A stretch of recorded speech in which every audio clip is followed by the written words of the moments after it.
ಕವಿ ಯಾರು? ಕವಿ ಯಾರು? ಬಹಳ ಹಳೆಯ ಶಬ್ದ ಕವಿ ಎಂಬುದು. ವೇದದ ಕಾಲದ ಕವಿಗಳು ಕೂಡ ತಮ್ಮ ಹಿಂದಿನಿಂದ ಕವಿಗಳಾಗಿ ಬಂದಿದ್ದಾರೆ ಅಂತ ಹೇಳ್ತಾ ಇದ್ದಾರೆ. ಇಂದಿನ ಕವಿಗಳಿಗೂ ನಾಳಿನ ಕವಿಗಳಿದ್ದಾರೆ.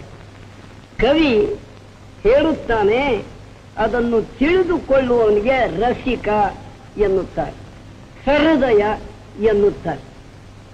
ಆದರೆ ಪಂಪನ ಕಾಲಕ್ಕೆ ಇದ್ದ ಕವಿತೆ, ಕುಮಾರವ್ಯಾಸನ ಕಾಲಕ್ಕೆ ಇದ್ದ ಕವಿತೆ, ಇಂದಿನ ನಮ್ಮಿ ಕಾಲಕ್ಕೆ ಇದ್ದ ಕವಿತೆ, ಎಲ್ಲದರಲ್ಲಿಯೂ ಒಂದು ರಸ ಪ್ರವಾಹ ಇರುತ್ತದೆ.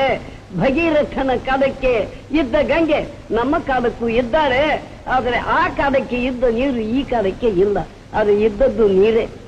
ಅದರ ತಂಪು ಅಂದಿನಂತಹ ತಂಪೆ ಇರುತ್ತದೆ.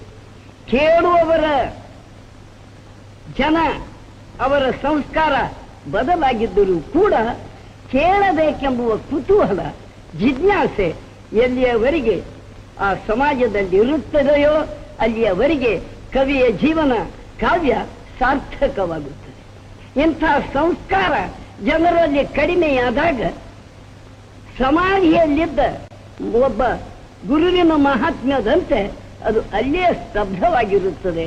ಮತ್ತೆ ಹೊಸ ಕಾಲ ಬಂದಾಗ, ವಸಂತದ ಗಾಳಿ ಬೀಸಿದಾಗ ಮೋಟು ಮರ ಚಿಗಿತು ಬರುವಂತೆ ಕವಿವಾಣಿ ಮತ್ತೆ ಮತ್ತೆ ಚಿಗುರಿ ಬರುತ್ತೆ.